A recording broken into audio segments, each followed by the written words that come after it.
오늘 아침 5시 47분 서울 강남의 한 아파트에서 알람이 울렸습니다. 58세 김순자 권사님이 눈을 떴습니다. 창밖은 아직 어둡고 온몸은 무겁습니다. 오늘도 이 힘든 하루를 어떻게 살지. 남편은 작년에 은퇴했고 큰아들은 결혼 문제로 마음고생입니다. 작은 딸은 직장에서 힘들어하고 시어머니는 건강이 안 좋으십니다. 그 모든 걱정이 눈 뜨자마자 밀려옵니다. 침대에서 일어나기가 너무 힘듭니다. 기도해야 하는데 무슨 말을 해야 할지 모르겠습니다. 30분씩 기도하던 예전의 열정은 어디 갔는지 이제는 입이 떨어지지 않습니다. 그런데 바로 그때였습니다. 작년 11월 제가 이 권사님을 만났을 때가 생각납니다. 목요 새벽 기도회가 끝나고 권사님이 저를 찾아왔습니다. 목사님, 저는 30년을 기도했는데 왜 아무것도 바뀌지 않을까요? 눈물을 흘리며 물었습니다. 기도하면 할수록 더 힘들어집니다. 하나님이 제 기도를 안 들으시는 것 같아요. 그 눈물을 보면서 저는 깨달았습니다. 이 권사님에게 필요한 건 더 긴 기도가 아니라는 것을요. 더 많은 말이 아니라는 것을요. 그래서 저는 이렇게 말씀드렸습니다. 권사님, 내일 아침부터 단 한 줄만 고백하세요. 단 한 줄이면 됩니다. 권사님은 의아한 표정을 지었습니다. 한 줄이요? 그게 무슨 의미가 있을까요? 제가 대답했습니다. 권사님, 예수님이 가르쳐 주신 주기도문도 짧지 않습니까? 하나님은 많은 말을 원하지 않으십니다. 진실한 고백 한 줄을 원하십니다. 그날 저는 권사님에게 한 줄을 알려드렸습니다. 그리고 6개월이 지난 지금 김순자 권사님은 완전히 다른 사람이 되어 있습니다. 표정이 밝아졌고 걸음걸이가 가벼워졌습니다. 무엇보다 매일 아침 일어나는 것이 기쁘다고 고백합니다. 큰아들은 좋은 사람을 만났고 작은 딸은 직장에서 승진했습니다. 시어머니 건강도 많이 좋아지셨습니다. 목사님, 제 인생이 바뀌었어요. 단 한 줄 때문에요. 눈물을 흘리며 간증했습니다. 사랑하는 성도님들, 오늘 제가 여러분께 그 한 줄을 나누려고 합니다. 아니, 한 줄이 아니라 7줄입니다. 아침마다 이 7가지 중 하나만 고백하셔도 됩니다. 아니, 하루에 하나씩만 돌아가며 고백하셔도 됩니다. 단 한 줄이면 충분합니다. 여러분의 운명이 바뀔 것입니다. 여러분 안에 잠들어 있던 복이 깨어날 것입니다. 지금부터 그 7가지 비밀을 함께 나누겠습니다. 많은 분들이 아침에 눈을 뜨면 이런 생각을 합니다.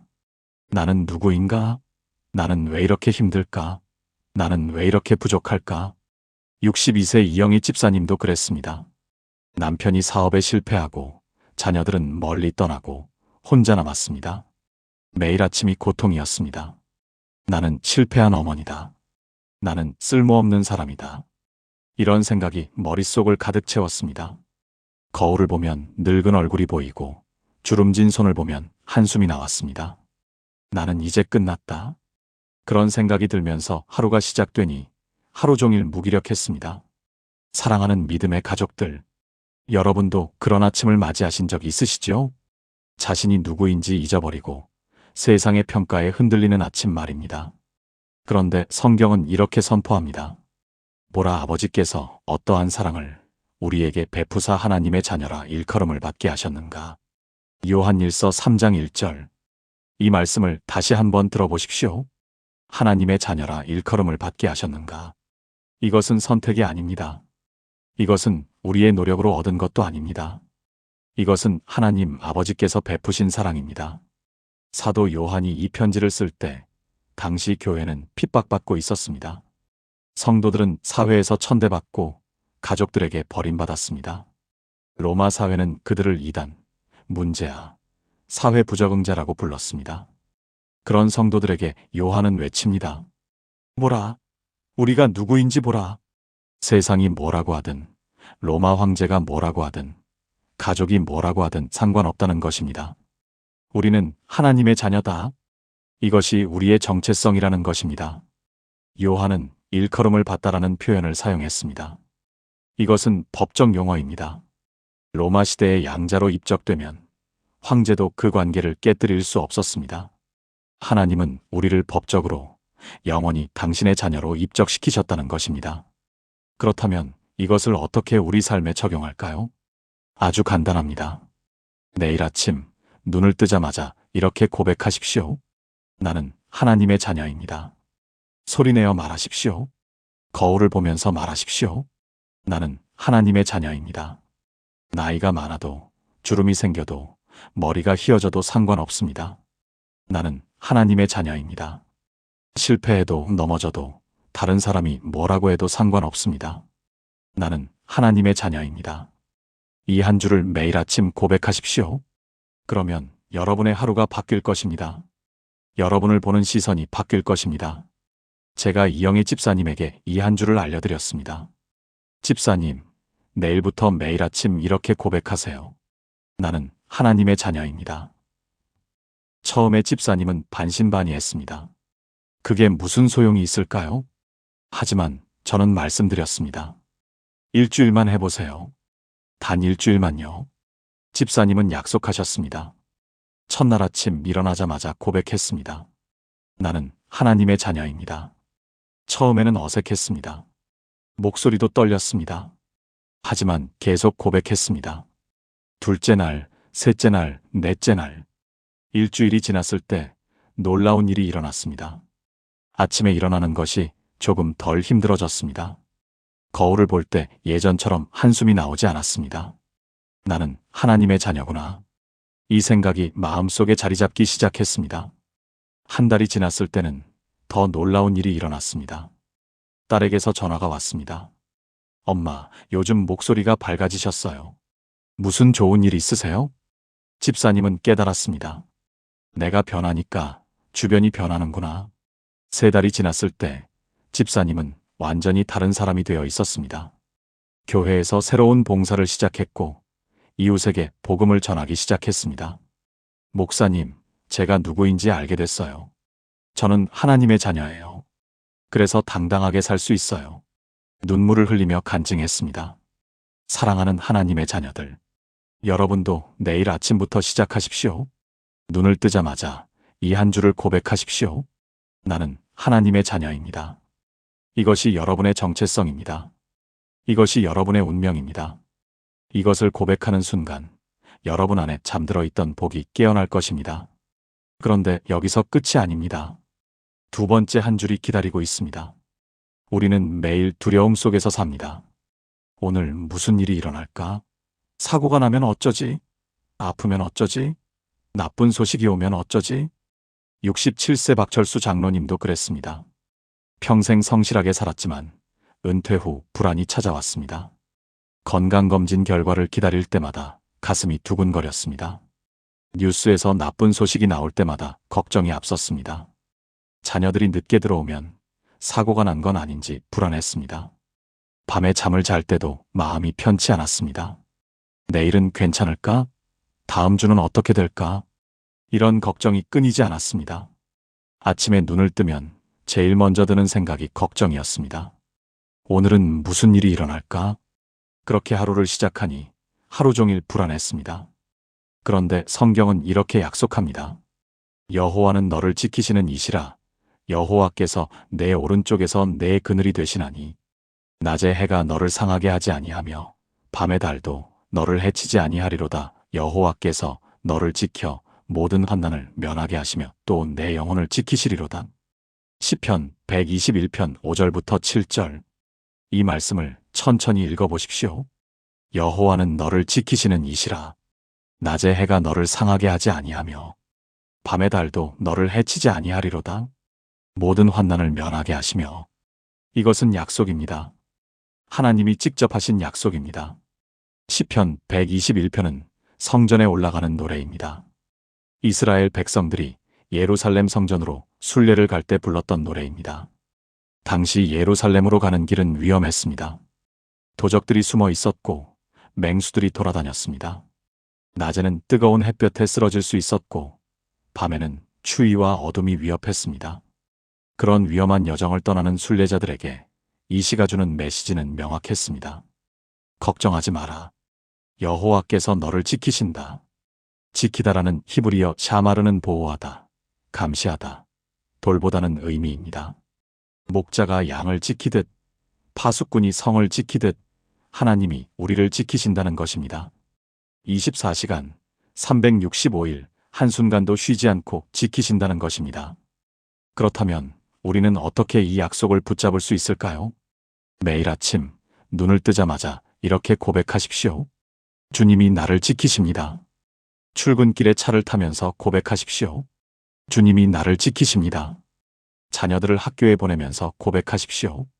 주님이 내 자녀를 지키십니다. 병원에 가기 전에 고백하십시오. 주님이 나를 지키십니다. 이 한 주를 고백하면 불안이 사라집니다. 걱정이 평안으로 바뀝니다. 두려움이 담대함으로 바뀝니다. 박철수 장로님에게 이 한 주를 알려드렸습니다. 장로님, 매일 아침 이렇게 고백하세요. 주님이 나를 지키십니다. 장로님은 처음에 이렇게 말씀하셨습니다. 목사님, 그렇게 말만 한다고 걱정이 없어질까요? 저는 대답했습니다. 장로님, 이것은 말만 하는 게 아닙니다. 이것은 하나님의 약속을 선포하는 것입니다. 말씀을 고백하는 것입니다. 장로님은 다음 날부터 시작했습니다. 아침에 눈을 뜨자마자 주님이 나를 지키십니다. 출근할 때 주님이 나를 지키십니다. 처음에는 여전히 불안했습니다. 하지만 계속 고백했습니다. 일주일이 지나자 조금씩 변화가 느껴졌습니다. 뉴스를 봐도 예전처럼 과도하게 걱정하지 않게 됐습니다. 주님이 지키시니까 괜찮아. 이런 생각이 자동으로 떠올랐습니다. 한 달이 지났을 때는 더 놀라운 일이 일어났습니다. 건강검진 결과를 기다리는데 평안했습니다. 결과가 어떻게 나오든 주님이 나를 지키실 거야. 이런 확신이 마음속에 자리 잡았습니다. 석 달이 지났을 때 장로님은 완전히 달라져 있었습니다. 목사님, 제가 이렇게 평안한 게 처음이에요. 40년을 신앙생활 했는데 이제야 진짜 평안이 뭔지 알았어요. 눈물을 흘리며 고백했습니다. 밤에도 깊이 잠들 수 있게 됐고 아침에 일어나는 것이 기쁘게 됐습니다. 자녀들도 아버지 표정이 밝아지셨어요 라고 말했습니다. 사랑하는 성도님들, 오늘부터 이 한 주를 고백하십시오. 주님이 나를 지키십니다. 이것은 단순한 자기 암시가 아닙니다. 이것은 성경의 약속을 선포하는 것입니다. 이 한 주를 고백하는 순간 여러분은 하나님의 보호하심 안으로 들어가는 것입니다. 그런데 세 번째 한 줄이 더 있습니다. 많은 분들이 나는 안 되라는 말을 입버릇처럼 합니다. 나는 나이가 너무 많아서 안 돼. 나는 배운 게 없어서 안 돼. 나는 능력이 없어서 안 돼. 55세 최미경 권사님도 그랬습니다. 교회에서 새로운 봉사를 제안받았을 때 즉시 거절했습니다. 저는 안 돼요. 저는 말주변도 없고 사람들 앞에 나서는 것도 무서워요. 사실 권사님은 능력이 있었습니다. 젊을 때 회사에서 일도 잘했고 아이들을 훌륭하게 키웠습니다. 하지만 나이가 들면서 자신감을 잃었습니다. 나는 이제 늙었어. 나는 이제 쓸모없어. 이런 말을 반복하다 보니 정말로 아무것도 할 수 없는 사람이 된 것 같았습니다. 새로운 일을 시도하는 것이 두려웠습니다. 실패할까봐, 창피당할까봐, 다른 사람에게 폐를 끼칠까봐 겁이 났습니다. 그래서 점점 더 움츠러들었습니다. 그런데 사도 바울은 이렇게 선포합니다. 내게 능력 주시는 자 안에서 내가 모든 것을 할 수 있느니라. 빌립보서 4장 13절. 이 말씀을 다시 한번 들어보십시오. 모든 것을 할 수 있느니라. 어떤 것이요? 모든 것입니다. 어떻게요? 내게 능력 주시는 자 안에서, 예수님 안에서입니다. 사도 바울이 이 편지를 쓸 때 그는 감옥에 있었습니다. 로마의 어두운 감옥에서 쇠사슬에 묶여 있었습니다. 자유도 없었고 편안함도 없었고 미래도 불확실했습니다. 그런 상황에서 바울은 이렇게 말합니다. 내가 모든 것을 할 수 있느니라. 이게 말이 됩니까? 감옥에 갇힌 사람이 모든 것을 할 수 있다고 말하다니요? 하지만 바울은 진심이었습니다. 왜냐하면 그는 자기 능력을 의지하지 않았기 때문입니다. 내게 능력 주시는 자, 즉 예수님을 의지했기 때문입니다. 바울은 자신의 약함을 알았습니다. 하지만 그는 예수님의 강함도 알았습니다. 그러므로 도리어 크게 기뻐함으로 내 여러 약한 것들에 대하여 자랑하리니 이는 그리스도의 능력이 내게 머물게 하려 함이라. 고린도후서 12장 9절. 그렇다면 우리는 어떻게 이 능력을 경험할 수 있을까요? 매일 아침 이렇게 고백하십시오. 나는 모든 것을 할 수 있습니다. 하지만 여기서 끝나면 안 됩니다. 반드시 이어서 말해야 합니다. 내게 능력 주시는 예수님 안에서. 전체 문장을 함께 고백하십시오. 나는 내게 능력 주시는 예수님 안에서 모든 것을 할 수 있습니다. 새로운 일을 시작하기 전에 고백하십시오. 어려운 결정을 내려야 할 때 고백하십시오. 두려움이 찾아올 때 고백하십시오. 이 한 줄을 고백하면 담대함이 생깁니다. 용기가 생깁니다. 새로운 가능성이 열립니다. 최미경 권사님에게 이 한 줄을 알려드렸습니다. 권사님, 매일 아침 이렇게 고백해 보세요. 나는 내게 능력 주시는 예수님 안에서 모든 것을 할 수 있습니다. 권사님은 주저했습니다. 목사님, 제가 정말 그럴 수 있을까요? 저는 대답했습니다. 권사님의 능력으로는 안 됩니다. 하지만 예수님의 능력으로는 됩니다. 그래서 우리는 예수님 안에서라고 고백하는 것입니다. 권사님은 다음 날부터 시작했습니다. 아침마다 나는 내게 능력 주시는 예수님 안에서 모든 것을 할 수 있습니다. 처음에는 믿어지지 않았습니다. 하지만 계속 고백했습니다. 일주일이 지나자 작은 변화가 생겼습니다. 교회에서 간단한 심부름을 부탁받았을 때 안 돼요라고 즉시 거절하지 않았습니다. 해볼게요. 이렇게 대답하는 자신을 발견했습니다. 한 달이 지나자 더 큰 변화가 왔습니다. 구역 모임에서 기도를 부탁받았을 때 거절하지 않았습니다. 떨리는 목소리로 기도했지만 기도를 마친 후 마음속에 기쁨이 있었습니다. 나도 할 수 있구나. 예수님 안에서는 할 수 있구나.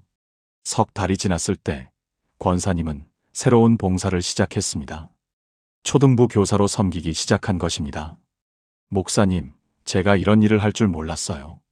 아이들을 가르치는 게 이렇게 기쁜 줄 몰랐어요. 저는 안 된다고만 생각했는데 예수님 안에서는 되더라고요. 눈물을 흘리며 간증했습니다. 지금 권사님은 초등부 아이들의 사랑을 듬뿍 받는 선생님이 되었습니다. 사랑하는 믿음의 가족들, 나는 안 되라는 말을 그만하십시오. 대신 이렇게 고백하십시오. 나는 내게 능력 주시는 예수님 안에서 모든 것을 할 수 있습니다. 이 한 줄이 여러분의 인생을 바꿀 것입니다. 새로운 가능성이 열릴 것입니다. 여러분 안에 숨어있던 재능이 깨어날 것입니다. 그런데 네 번째 한 줄이 더 남았습니다. 우리는 불평하는데 너무 익숙합니다. 왜 이렇게 힘들까? 왜 나한테만 이런 일이 생길까? 왜 다른 사람은 잘 되는데 나만 안 될까? 64세 한영숙 집사님도 그랬습니다. 남편은 건강하게 잘 살고 있고 자녀들도 무난하게 잘 크고 있었습니다. 큰 문제가 있는 것도 아니었습니다. 하지만 집사님의 입에서는 항상 불평이 나왔습니다. 우리 남편은 말이 없어서 답답해. 큰아들은 전화를 잘 안 해. 작은 딸은 고집이 세. 우리 교회는 젊은 사람이 없어. 요즘 물가는 너무 비싸. 하루 종일 불평했습니다. 그러다 보니 주변 사람들도 집사님을 피하기 시작했습니다. 한 집사님하고 이야기하면 기분이 나빠져. 사람들이 수군거렸습니다. 집사님은 그것도 또 불평했습니다. 사람들이 나를 피해. 나한테 관심이 없어. 이렇게 불평의 악순환이 계속됐습니다. 그런데 성경은 이렇게 명령합니다. 범사에 감사하라. 이것이 그리스도 예수 안에서 너희를 향하신 하나님의 뜻이니라. 데살로니가전서 5장 18절. 범사에 감사하라. 범사라는 말은 모든 일이라는 뜻입니다. 좋은 일에만 감사하라는 게 아닙니다. 어려운 일에도 감사하라는 것입니다. 이해되지 않는 일에도 감사하라는 것입니다. 사도 바울이 데살로니가 교회에 이 편지를 보낼 때 그 교회는 심한 핍박을 받고 있었습니다. 믿음 때문에 직장을 잃은 사람들이 있었고 가족에게 버림받은 사람들도 있었습니다. 어떤 사람들은 감옥에 갇혔고 어떤 사람들은 매를 맞았습니다. 그런 상황에서 바울은 말합니다. 범사에 감사하라. 이게 말이 됩니까? 핍박받는 상황에서 어떻게 감사할 수 있습니까? 하지만 바울은 진심이었습니다. 바울은 감사가 상황에 달려있지 않다는 것을 알았습니다. 감사는 하나님에 대한 신뢰에서 나온다는 것을 알았습니다. 우리가 알거니와 하나님을 사랑하는 자, 곧 그의 뜻대로 부르심을 입은 자들에게는 모든 것이 합력하여 선을 이루느니라. 로마서 8장 28절. 하나님은 모든 것을 합력하여 선을 이루신다는 확신이 있었기에 바울은 범사에 감사할 수 있었습니다. 그렇다면 우리는 어떻게 감사하는 사람이 될 수 있을까요? 매일 아침 눈을 뜨자마자 이렇게 고백하십시오. 나는 모든 것에 감사합니다. 구체적으로 감사할 것들을 세어보십시오.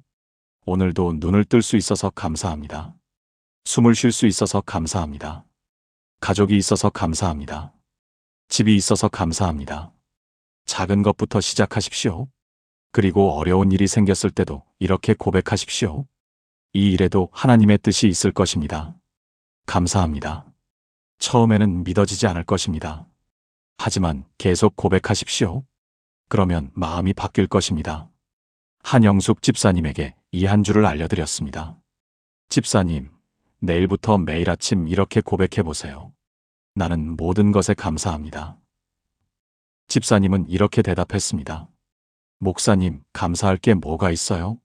제 인생에 좋은 게 하나도 없는데요. 저는 말씀드렸습니다.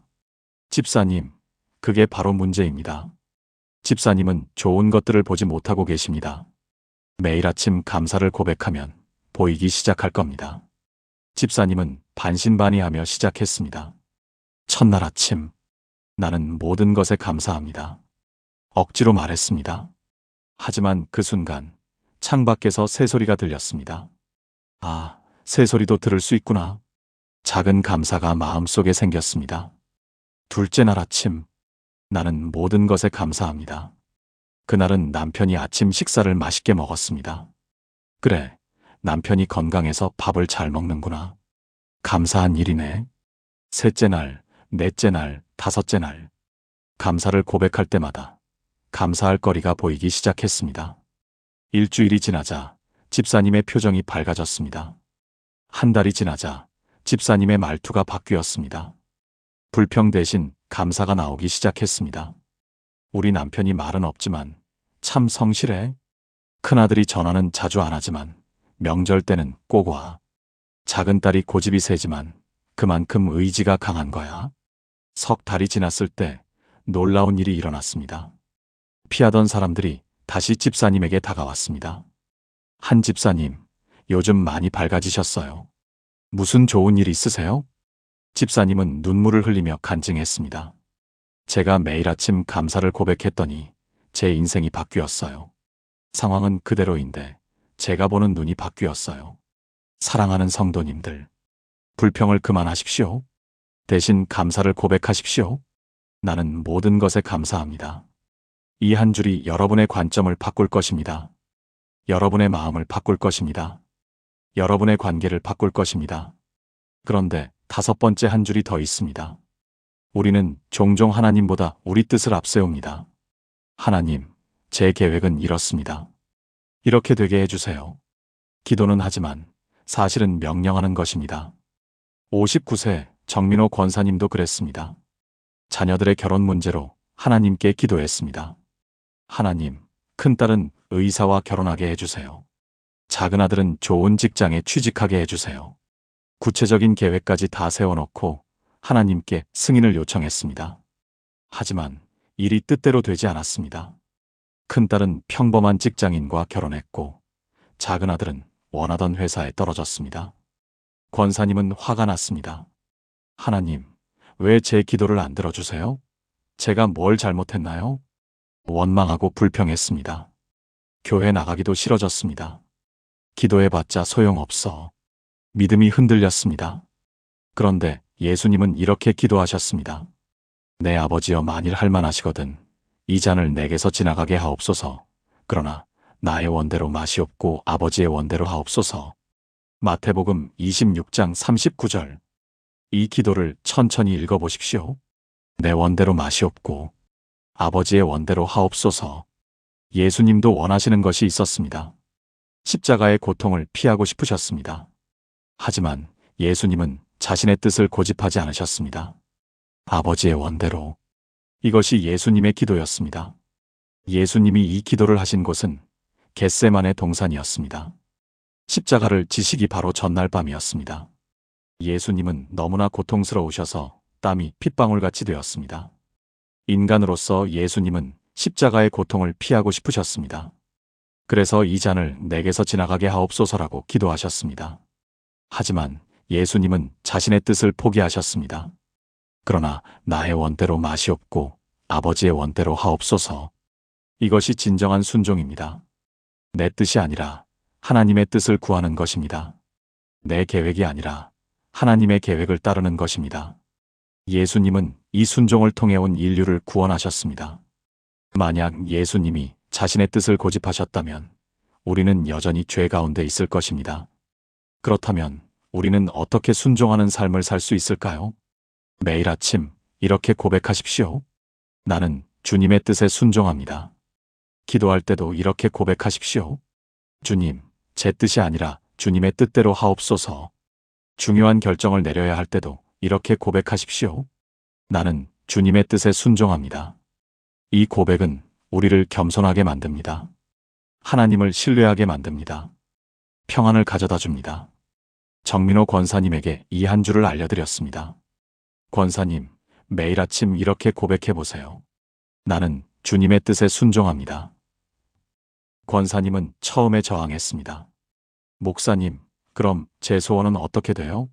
제가 원하는 건 포기해야 하나요? 저는 말씀드렸습니다. 권사님, 하나님의 뜻이 권사님의 뜻보다 훨씬 좋습니다. 하나님은 권사님을 사랑하시는 아버지이십니다. 권사님에게 가장 좋은 것을 주시려고 하십니다. 권사님은 반신반의하며 시작했습니다. 매일 아침 나는 주님의 뜻에 순종합니다.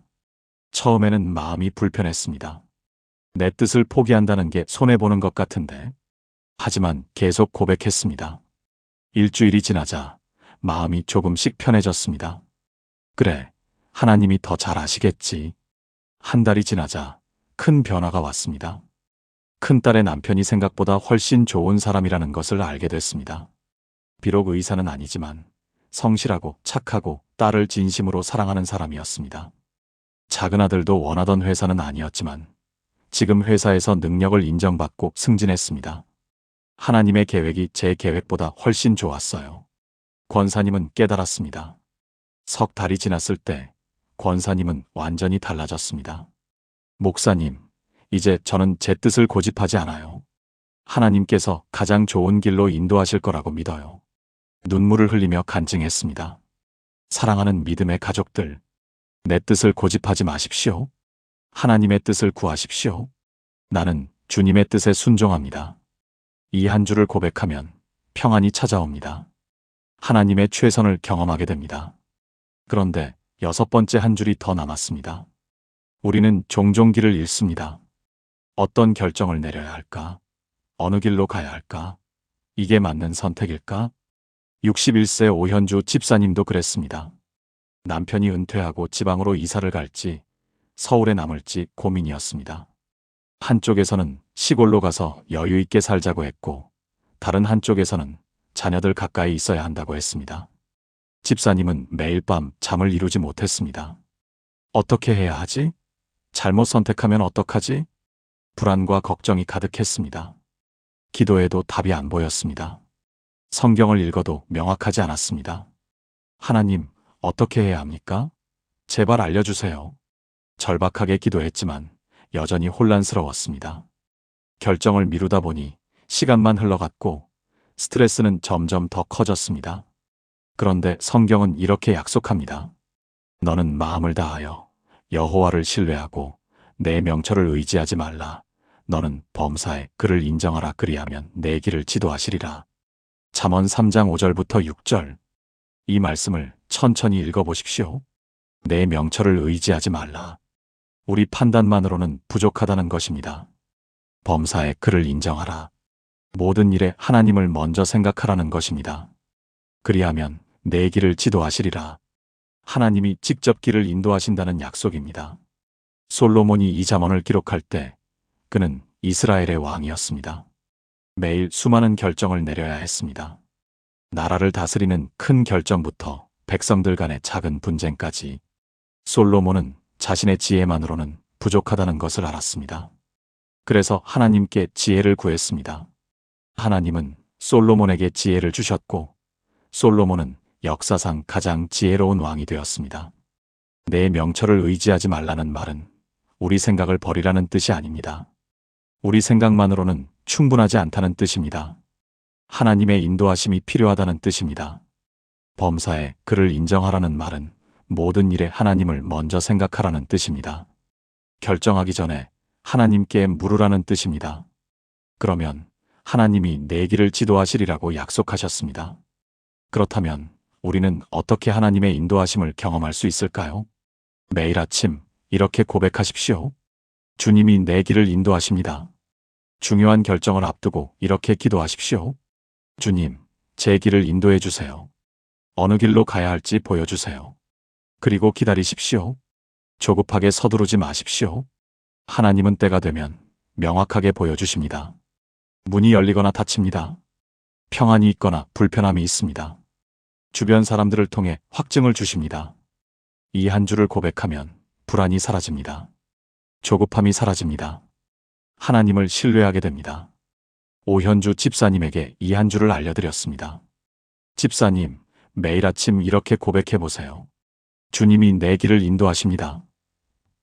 집사님은 이렇게 말했습니다. 목사님, 그렇게 말만 한다고 답이 나올까요? 지금 당장 결정해야 하는데요. 저는 대답했습니다. 집사님, 조급하게 서두르면 실수합니다. 하나님의 때를 기다리십시오. 하나님은 반드시 보여주실 겁니다. 집사님은 다음 날부터 시작했습니다. 매일 아침 주님이 내 길을 인도하십니다. 처음에는 여전히 답답했습니다. 하지만 계속 고백했습니다. 일주일이 지나자 마음이 조금 편해졌습니다. 서두를 필요 없어. 하나님이 인도하실 거야. 한 달이 지나자 놀라운 일이 일어났습니다. 남편의 친구가 전화를 했습니다. 현주 씨 남편, 우리 회사에서 시간제 컨설턴트를 찾는데 해볼 생각 없어? 남편은 은퇴했지만 아직 일할 능력이 있었습니다. 게다가 그 회사는 서울에 있었습니다. 이것이 하나님의 답이었습니다. 지방으로 이사갈 필요도 없고 서울에서 계속 살면서 남편은 일도 할 수 있었습니다. 하나님이 길을 보여주셨어요. 집사님은 눈물을 흘리며 간증했습니다. 석 달이 지난 지금 남편은 그 회사에서 즐겁게 일하고 있고 가족은 서울에서 평안하게 살고 있습니다. 목사님, 제가 조급하게 결정했다면 큰 실수를 할 뻔했어요. 하나님의 때를 기다린 게 정말 잘한 일이었어요. 사랑하는 성도님들, 조급하게 서두르지 마십시오. 하나님의 인도하심을 구하십시오. 주님이 내 길을 인도하십니다. 이 한 주를 고백하면 평안이 찾아옵니다. 때가 되면 하나님이 명확하게 보여주실 것입니다. 그런데 마지막 7번째 한 줄이 남았습니다. 우리는 종종 부정적인 말을 합니다.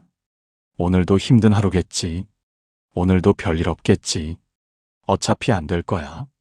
이런 말들이 입버릇처럼 나옵니다. 56세 조미란 권사님도 그랬습니다. 아침에 일어나면 제일 먼저 하는 말이 아이고 힘들다였습니다. 출근하면서 오늘도 고생이네라고 말했습니다. 일을 시작하면서 잘 안 되겠지라고 생각했습니다. 그렇게 부정적인 말을 하다 보니 정말로 하루가 힘들었습니다. 작은 문제도 크게 느껴졌습니다. 사람들과의 관계도 어려웠습니다. 내 인생은 왜 이렇게 힘들까? 이런 생각이 머릿속을 떠나지 않았습니다. 그러다 보니 점점 더 우울해졌고 교회 나가는 것도 힘들어졌습니다. 그런데 성경은 이렇게 선포합니다. 사망과 생명이 혀의 권세에 달렸나니 혀를 쓰기 좋아하는 자는 그 열매를 먹으리라. 잠언 18장 21절. 이 말씀을 천천히 읽어보십시오. 사망과 생명이 혀의 권세에 달렸나니 우리가 무슨 말을 하느냐에 따라 삶과 죽음이 갈린다는 것입니다. 혀를 쓰기 좋아하는 자는 그 열매를 먹으리라. 우리가 말한 대로 열매를 맺는다는 것입니다. 솔로몬은 많은 사람들을 관찰했습니다. 그리고 놀라운 사실을 발견했습니다. 긍정적인 말을 하는 사람은 삶이 풍성했고 부정적인 말을 하는 사람은 삶이 가난했습니다. 이것은 단순한 자기 암시가 아닙니다. 이것은 영적인 법칙입니다. 하나님은 말씀으로 세상을 창조하셨습니다. 빛이 있으라 하심에 빛이 있었습니다. 우리는 하나님의 형상대로 지음받았습니다. 그래서 우리의 말에도 능력이 있습니다. 야고보서는 이렇게 말합니다. 이와 같이 혀도 작은 지체로 돼 큰 것을 자랑하도다. 야고보서 3장 5절. 작은 혀가 큰 영향력을 가지고 있다는 것입니다. 우리가 복을 선포하면 복이 임합니다. 우리가 저주를 말하면 저주가 임합니다. 그렇다면 우리는 어떻게 복을 선포할 수 있을까요? 매일 아침 일어나자마자 이렇게 고백하십시오. 오늘 하루도 복을 선포합니다. 그리고 구체적으로 선포하십시오. 오늘 하루 건강합니다. 오늘 하루 평안합니다. 오늘 하루 기쁨이 넘칩니다. 오늘 하루 좋은 일이 생깁니다. 오늘 하루 하나님의 은혜가 함께합니다. 소리내어 말하십시오. 확신을 가지고 말하십시오. 부정적인 말이 나오려고 할 때 즉시 바꾸십시오. 오늘도 힘들겠지 대신 오늘도 은혜가 넘칠 것입니다. 안 될 거야 대신 잘 될 것입니다. 나는 안 돼. 대신 나는 할 수 있습니다. 이렇게 복을 선포하면 하루가 바뀝니다. 조미란 권사님에게 이 한 줄을 알려드렸습니다. 권사님, 내일부터 매일 아침 이렇게 고백해 보세요. 오늘 하루도 복을 선포합니다. 권사님은 의심했습니다. 목사님, 말만 한다고 복이 와요? 저는 대답했습니다. 권사님, 말에는 능력이 있습니다. 하나님도 말씀으로 세상을 창조하셨습니다. 우리도 하나님의 형상대로 지음받았으니 우리 말에도 능력이 있습니다. 권사님은 반신반의하며 시작했습니다. 첫날 아침, 오늘 하루도 복을 선포합니다. 오늘 하루 건강합니다. 오늘 하루 평안합니다. 어색했지만 계속 말했습니다. 그날 하루 신기하게도 기분이 좋았습니다. 둘째 날 아침, 오늘 하루도 복을 선포합니다. 그날 직장에서 칭찬을 받았습니다. 우연일까? 아니면 정말? 셋째 날, 넷째 날, 다섯째 날. 복을 선포할 때마다 하루가 달라졌습니다. 일주일이 지나자 권사님의 표정이 밝아졌습니다. 한 달이 지나자 권사님의 인생이 바뀌었습니다. 목사님, 제 입에서 부정적인 말이 안 나와요. 복을 선포하니까 정말 복이 와요. 석 달이 지났을 때 권사님은 승진했습니다. 직장에서 인정받고 가족 관계도 좋아지고 건강도 회복됐습니다. 목사님, 말에 정말 능력이 있었어요. 제 입으로 복을 선포하니까 제 인생이 바뀌었어요. 눈물을 흘리며 간증했습니다. 사랑하는 믿음의 가족들, 부정적인 말을 그만하십시오. 대신 복을 선포하십시오. 오늘 하루도 복을 선포합니다. 이 한 줄이 여러분의 하루를 바꿀 것입니다. 여러분의 일주일을 바꿀 것입니다. 여러분의 인생을 바꿀 것입니다. 사랑하는 성도님들, 오늘 우리는 7가지 한 줄 기도를 나눴습니다. 첫 번째, 나는 하나님의 자녀입니다. 여러분의 정체성을 선포하는 기도입니다. 두 번째, 주님이 나를 지키십니다. 여러분의 안전을 선포하는 기도입니다. 세 번째, 나는 모든 것을 할 수 있습니다. 여러분의 능력을 선포하는 기도입니다. 네 번째, 나는 모든 것에 감사합니다. 여러분의 마음을 바꾸는 기도입니다. 다섯 번째, 나는 주님의 뜻에 순종합니다. 여러분의 삶의 방향을 정하는 기도입니다. 여섯 번째, 주님이 내 길을 인도하십니다. 여러분의 미래를 맡기는 기도입니다. 일곱 번째, 오늘 하루도 복을 선포합니다. 여러분의 하루를 열어가는 기도입니다. 이 7가지 중에서 어떤 것을 선택하셔도 좋습니다. 하루에 하나씩 돌아가며 고백하셔도 좋습니다. 여러분에게 가장 필요한 한 줄을 매일 아침 고백하셔도 좋습니다. 중요한 것은 고백하는 것입니다. 입으로 선포하는 것입니다. 믿음으로 말하는 것입니다. 30분씩 기도하지 못해도 괜찮습니다. 1시간씩 무릎 꿇지 못해도 괜찮습니다. 단 한 줄이면 충분합니다. 이 한 줄이 여러분의 운명을 바꿀 것입니다. 이 한 줄이 여러분 안에 잠들어 있던 복을 깨울 것입니다. 이 한 줄이 여러분의 인생을 새롭게 할 것입니다. 오늘 이 영상이 도움이 되셨다면 좋아요 버튼을 눌러주세요. 그리고 댓글로 여러분이 선택한 한 줄을 나눠주세요. 나는 하나님의 자녀입니다를 고백하겠습니다. 저는 주님이 나를 지키십니다를 고백하겠습니다. 여러분의 고백이 다른 분들에게도 큰 힘이 될 것입니다. 구독과 알림 설정도 부탁드립니다. 앞으로도 여러분의 신앙생활에 실제적인 도움이 되는 말씀을 계속 나누겠습니다. 사랑하는 하나님의 자녀들, 내일 아침부터 시작하십시오. 눈을 뜨자마자 단 한 줄을 고백하십시오. 그 한 줄이 여러분의 하루를 바꿀 것입니다. 그 한 줄이 여러분의 인생을 바꿀 것입니다. 주님의 은혜와 평강이 여러분과 함께하기를 축복합니다. 오늘도 복된 하루 되시기 바랍니다. 감사합니다.